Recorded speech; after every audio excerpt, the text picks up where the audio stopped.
Alright, O, maganda diba? to pang First time Lunes, ko Weng. makakapanayam si ma'am. Ang diba? press briefer sa Malacanang. Oo, at syempre, undersecretary ito ng Presidential Communications Office. Ang issue natin ay yung executive privilege na ngayon ay nagsabi si Senate President Chis Nagkasundo Escudero na na meron ng padadaluhin ang ehekutibo na cabinet members sa pagdinig ng Foreign Relations Committee ng Senado. Yan ay sa pahayag kahapon ni Senate President Chis Escudero. Yes. Alamin natin sa panig po ng Malacanang. Yusek Claire Castro nasa ating linya. Yusek, good morning po, ma'am. Magandang umaga po. Yes, good morning, Orly. Good morning, Weng. Maraming Yes, ma'am. salamat Thank you. po at napagbigyan nyo kami bago mahalagang meeting ngayon pong araw na ito. So malinaw na ho ba at meron na ho bang communication sa Senado na ang mga cabinet member na kanila pong gustong imbitahan sa April 12 regarding po dun sa pag-aresto ng dating Pangulong Duterte, dadalo na ho sa April 10, Webes?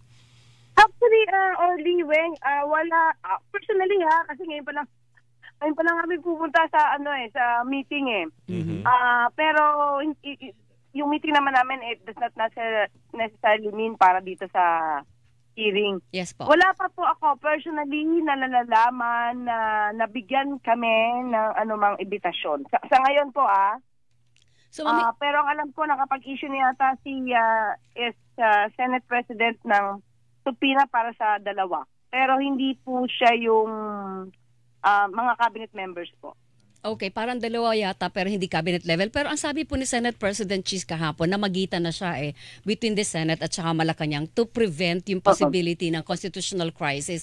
And pumayag daw po ang ehekutibo. Ma'am, ibig po ba sabihin na parang hindi ninyo alam kung sino ang nakausap ng Senate President mula po sa palasyo?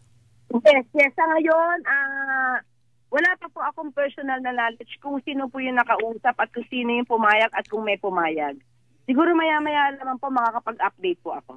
Pero anyway, sa pinakahuling information, galing na rin po sa inyo na mukhang dahil sa usapin ng executive privilege, sila hindi na pinadadalo. Hanggang ngayon wala pong malinaw na panutunan yung pa rin po sa tingin ninyo dapat na magiging paninindigan sakali may imbitahan na cabinet member. Depende po. Hindi ko po masagot ngayon kung ano po yung magiging susunod na desisyon ng executive department patungkol po dyan ng Pangulo at ng mga high-ranking officials na involved po. Di po ako makapagsalita ngayon dahil hindi pa po kami nakakausap. Okay, pero ang malinaw lang, Yusek Castro, itong executive privilege ay will be used sparingly by the executive. Hindi ito magiging parang template na posisyon ng ehekutibo kapag merong investigasyon ang Senado man o ang Kamara na medyo hindi, parang negatibo para po sa palasyo. Hindi naman po, kasi makikita naman po natin, kahit naman po nung unang hearing, binanggit na po ito, at nagbigay na din po ng letter sa Executive Secretary Bersamin, bago pa nagkaroon ng first hearing, pero sumagot naman din po yung mga resource persons po mula sa Executive Department, maliban lang po doon sa mga covered ng executive privilege. Sumagot naman po sila 6 na oras naman po silang tinanong And tingin nyo ma'am, nasagot naman ng sapat ng executive officials o ng tinatawag ng president's men doon sa una pa lang na pagdinig? Yes, sapat na po yung naibigay nilang impormasyon. Ang hindi lamang po nila ma-expose or ibigay sa publiko, talagang covered executive privilege. Yun lang naman po Okay, sa pagtatapos ng pagdinig ng nakaraan, may nabanggit na eroplano may reaksyon ho ba dito ang Malacanang tungkol sa eroplano sinakyan ng dating Pangulo na ang parang inihanda na at ginamit para maging mabilis yung pagdala sa The Hague nitong dating Pangulong Duterte, Yusek?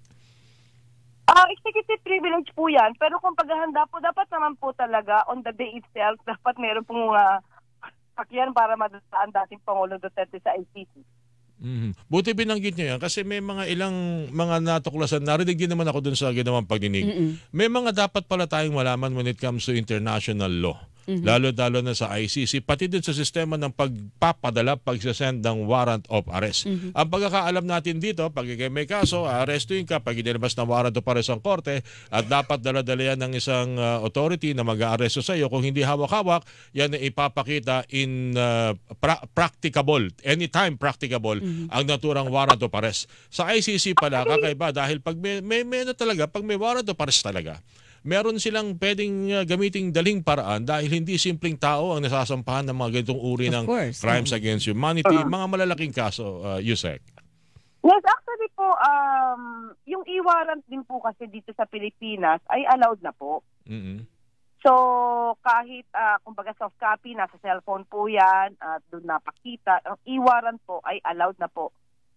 Inalaw po ito ng Supreme Court. So, yun sa mga rules po patungkol po sa physical copy or e-warrant, allowed na po yan. Okay. Maraming salamat sa impormasyon. At least nasagot natin hindi yung mga sagot na sarcasm. Opo. Opo. Yusek, maraming salamat Thank sa you oras. po. Alam namin na Salamat, bitin ako, ma'am, pero May next meeting time kasi na si lang Yusek. kasi may meeting daw po kayo. Oo. Thank you. Papahabain natin Salamat next time. po. Thank you po. Salamat po. Yusek Claire Castro, mga kapuso, Malacanang Press Officer, niyo pong napakinggan. Nako, marami pa tayo. Hilingan, walang pinoprotektahan.